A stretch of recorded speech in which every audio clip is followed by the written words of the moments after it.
Welcome to a Foxy Tech Tips tutorial on enabling and disabling mobile data only apps on your Samsung Galaxy.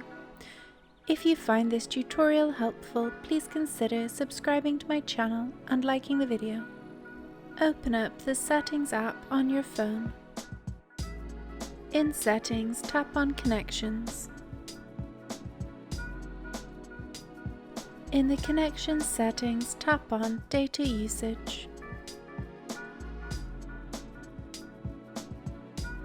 Make sure your mobile data is switched on, and then switch the toggle on to the right of Mobile Data Only Apps.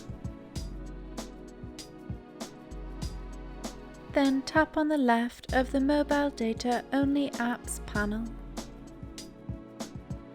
You can now choose which apps you would like to only use mobile data by turning the toggle on to the right of the app.